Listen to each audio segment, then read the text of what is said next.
old. I have been out to my daughter's new home for her. It's not a brand new home, but it's new for them.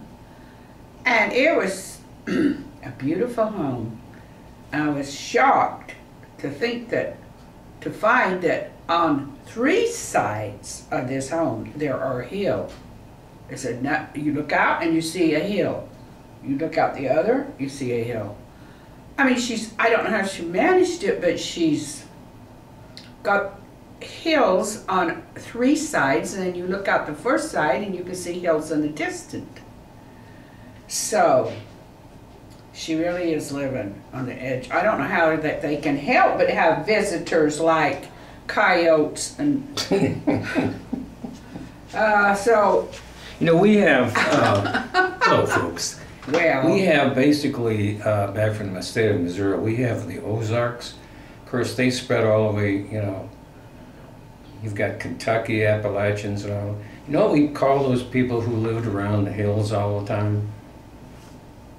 I don't know. Take a guess.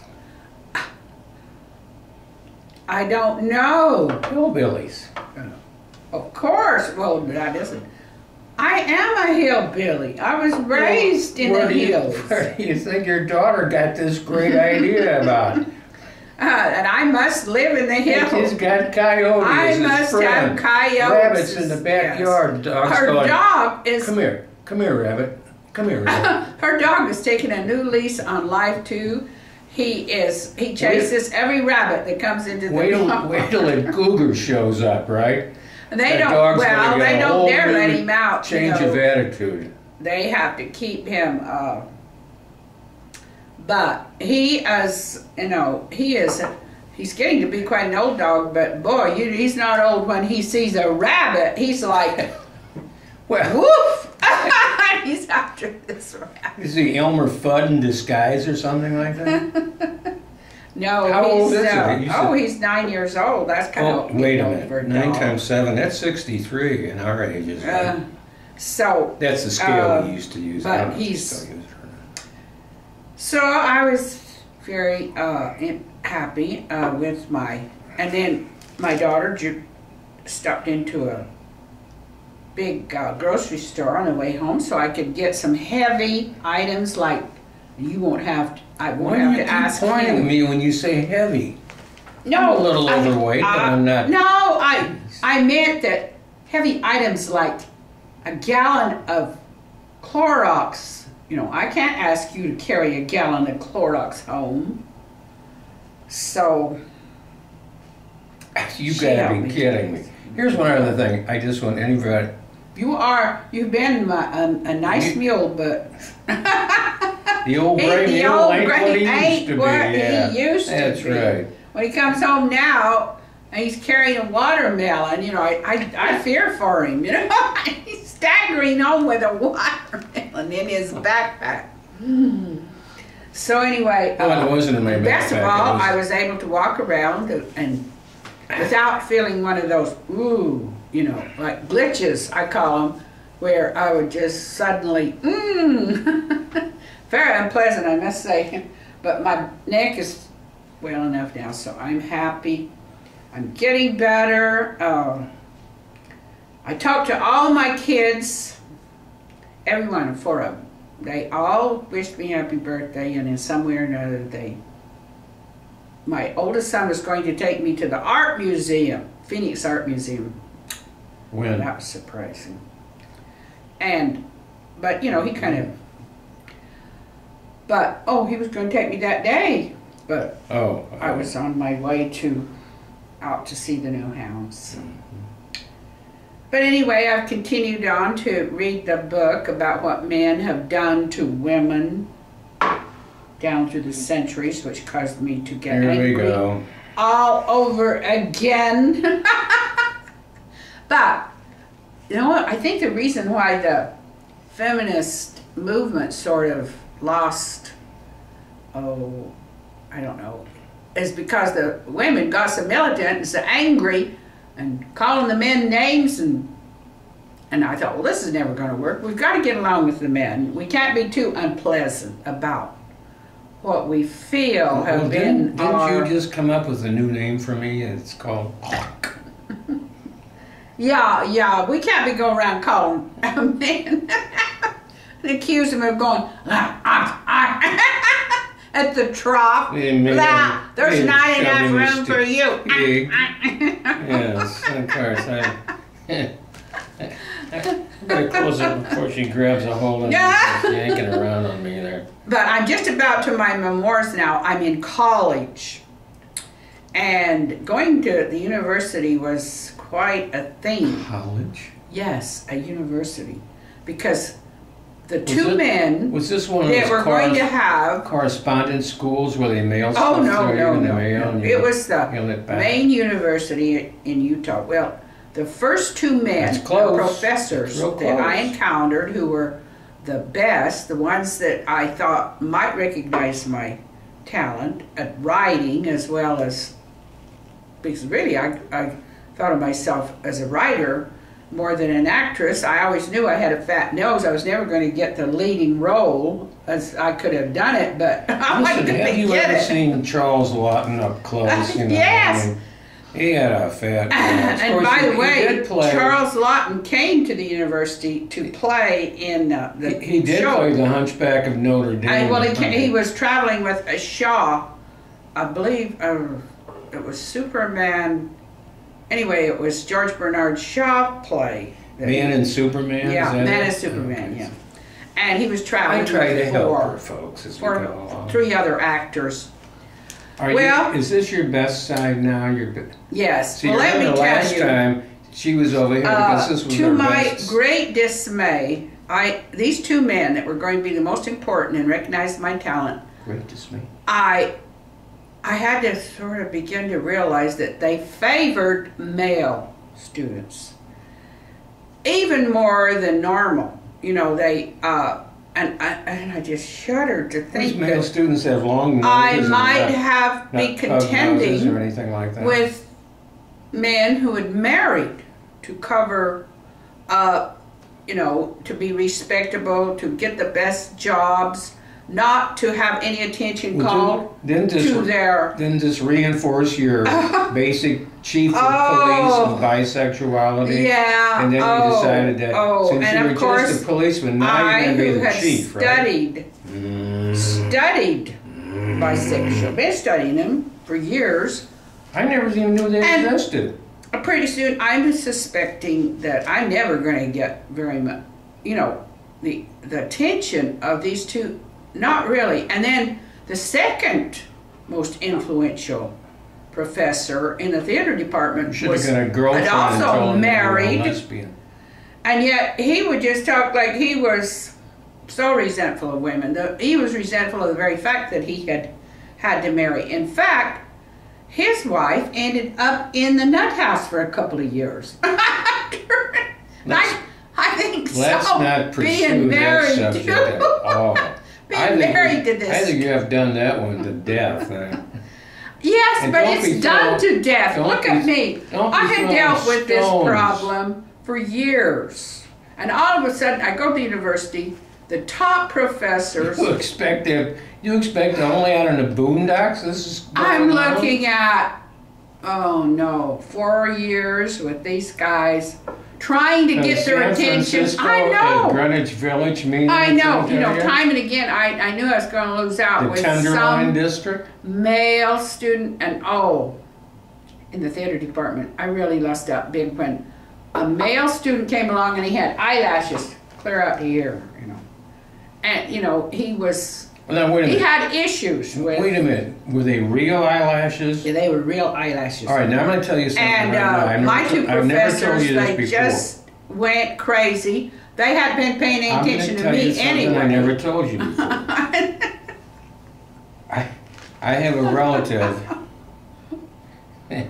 He had 2 older sisters. But when he was about 10 years old, he had eyelashes way out there. And, he would. And I'll tell you what, he looked more feminine than his 2 sisters did. Oh, yeah. I'm not going to pursue that one either, but... Well, it just happens, and they gave him so many great parts that he couldn't even play them. and his health was precarious, so I thought they were going to kill him before he even, fell so in love with him. And Who? the professors, both of them. And, you know, they just couldn't be good enough to this fellow.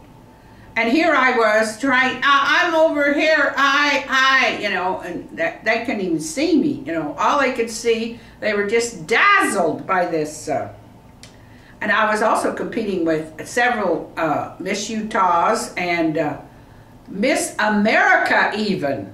Because that year I went to, I went to school with a Miss Utah that became Miss America. Utah wasn't even a state when you She were became Miss America by Utah territory. By reciting Shakespeare. Oh, now this woman was like 6 foot tall.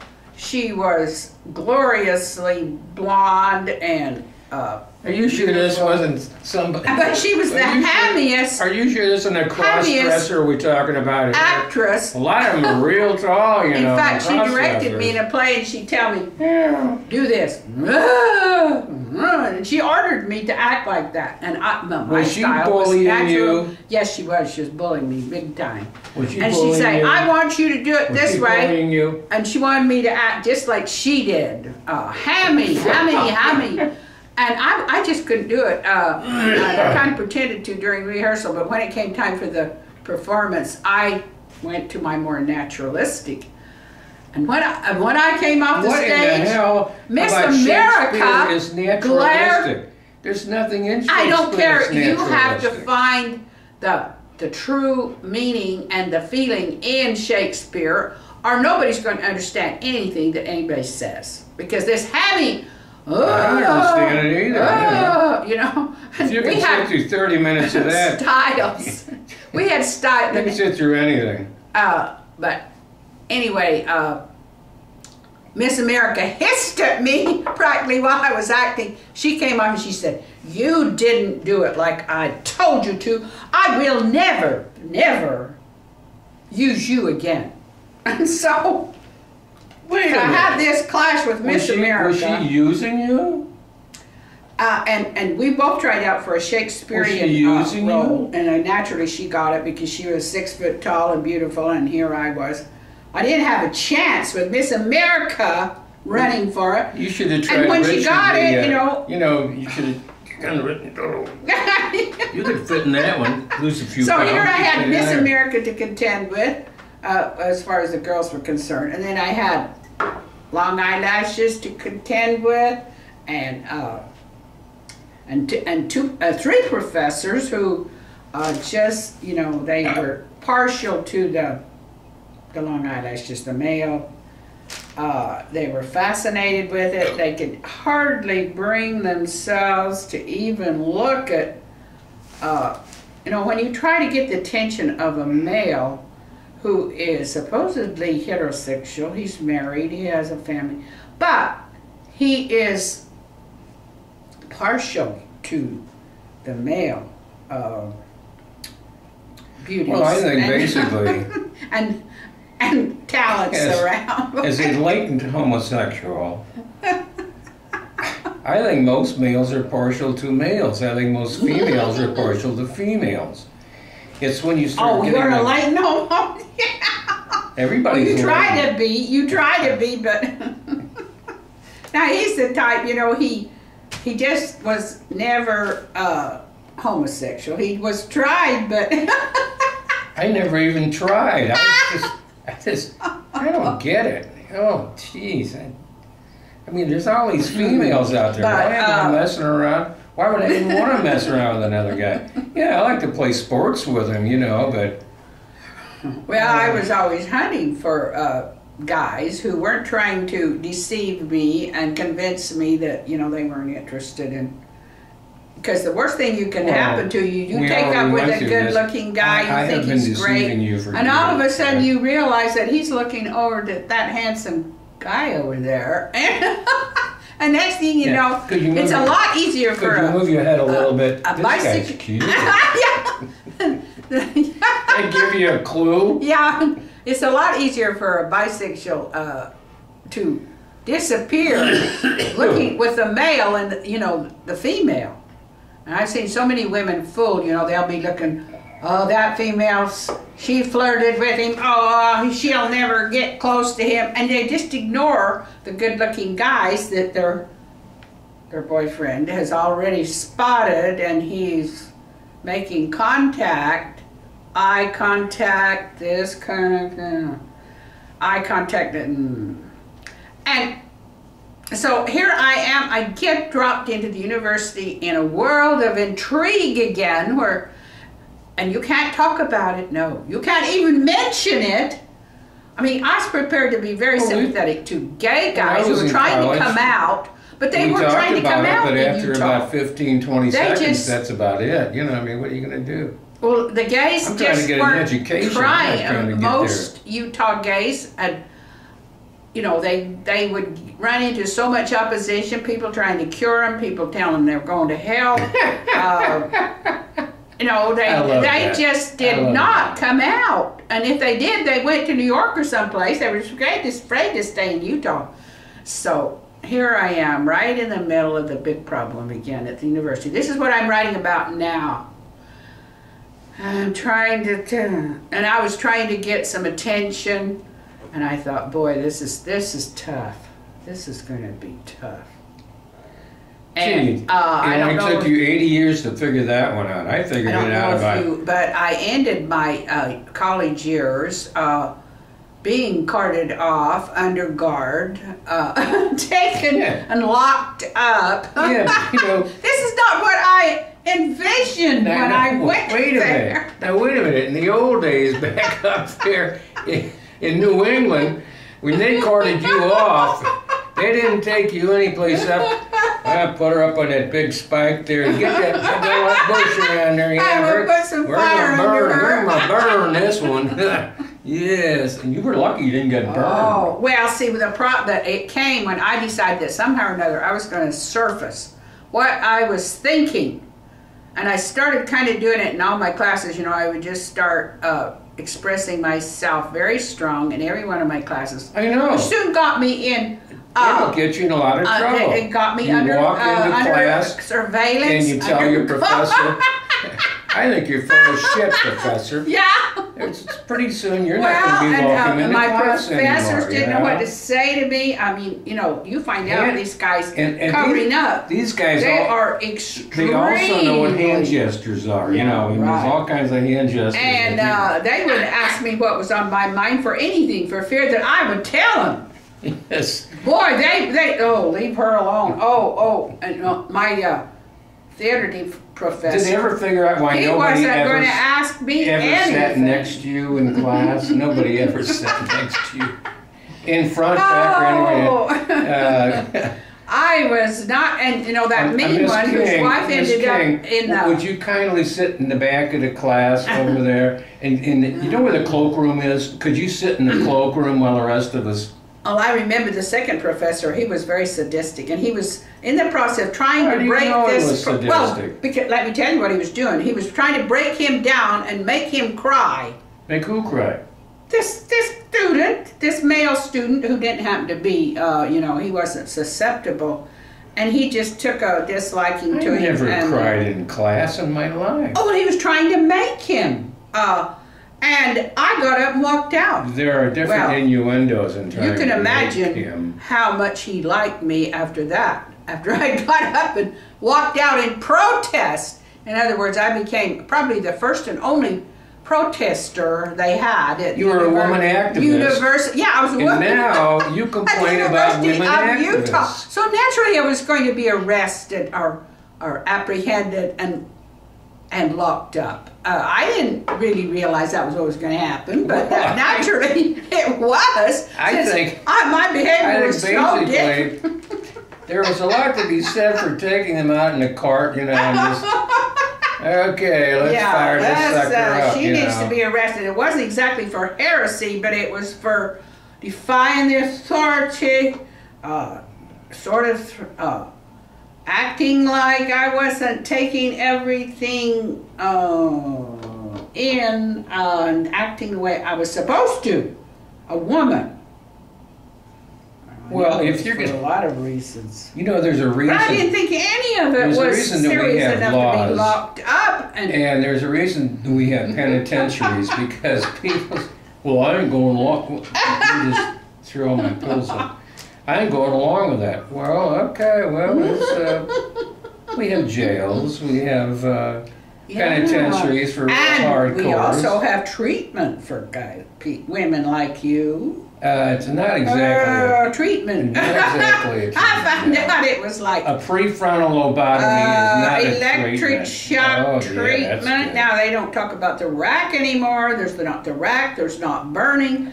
But electric shock treatment works just as well. Torture it's terrifying. Torture does not work. It can get a woman submissive and okay, and doing and saying exactly what she should be, so she can go home and get away from these guys.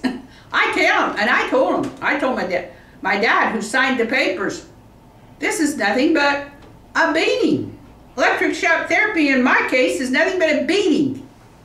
Well, I think that when your grandfather used to walk around with a bullwhip, that can give you a clue that I don't give a shit, just hit with it, you know. Well, we can't whip you legally, but we can sure electric shock you. Oh boy, now I've got to tell all that story too. A story of how the world is waiting for that. A defiant woman can be brought, and you know, and a lot of times these poor women, I saw them electric shock. My God, they were like, one woman told me, I've had 200, and I thought, 200. Oh, come on. Yes, she told me this. I know, but now just think about this for a minute. I knew she had. How do you know she had? Listen, once you get electric shock, your brain goes out to lunch and stays out to lunch. I saw women being incarcerated time and time again if they proceeded. How come you saw all these things? Where the hell was I all those years? We weren't even conscious that was going on. My aunt got electroshock, and you know, half her face came down. You know, and because I was busy doing my investigating right there in that mental hospital. I went around and made sure I talked to all, you know, because I said to myself, for heaven's sake, I didn't realize they were doing this to women, they don't know locking the them truth. up like they did me. You know, I was supposed to say, okay, if you think I need electric shock, and I told him, I says, hey, there's nothing wrong with me except what this is doing to me to have you guys lock me up. I am not insane. And I refuse to concede that there might be something wrong with my sanity, which they apparently did. I mean, they were able to somehow convince them that this would do them some good. And I said, no, it's not going to do me any good. In fact, it might kill me because I've got something wrong with me. And, you know, the whole story. So I was taking notes all the time, and I was talking to everybody in there, and I thought, I'm going to write this up someday and tell the world what could happen to a woman who gets out of her place, says and does things that the males in charge don't. And, you know, they were all males too. The psychiatrists, my professors were all male, the ones that ended up. Yeah, but you have to realize that you're in a very weird state of the union, which is called... Not that weird.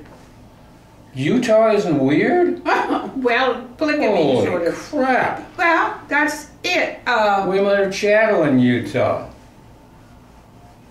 You think Texas is weird? At one time, Utah was like the men were so much more powerful. They could have 7 wives, and the women, you know, had to.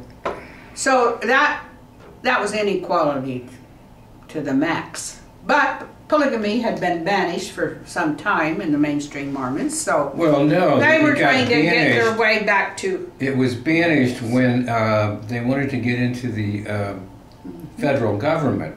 Federal government said, no, that's against the law. State, the federal government fought it. But see, a lot of the Mormons were still doing it, you know. Yeah, well, they would do it, and they ran into a lot of trouble in other states, so they finally, mainstream Mormons gave up polygamy. But they were still obviously having trouble giving equality to women, and that's why I think I needed to be born in Utah. And I needed to fight, help women in Utah get more equality, get more, because the religion is such a patriarchal philosophy that only men can hold a priesthood, only men should be able to decide what to do, and the women are just like the Catholic religion, doesn't it? Mm-hmm. Yeah, and you know, men. So religion, in itself, has these characteristics that the women don't have much of a say. And this is what I felt that I could do in Utah, was try to, if I've got the brain, if I can think, why should men always be conceited as the authority that know best? Because we're basic male chauvinists. Well, and I don't want to go around calling men should be pigs kept on all a the leash time. at all times. I don't want, you know, that's very unpleasant. That's very unpleasant. I didn't care much for it myself. So I think that's one reason why the feminist movement sort of lost momentum, just because the women were calling them names and saying such unpleasant things that people began to not like them very well. So you defeat your cause if you turn into somebody that people don't want to hear. Oh, turn her off. You know, you've got to have some appeal to make your case right. I don't know. I don't know. You just can't be too obnoxious while you're fighting for your rights. I don't think. First of all, I think obnoxious pretty much covers it. I don't know how much too obnoxious. Oh, I'm going to turn you off right now. That's all you're going to get to say.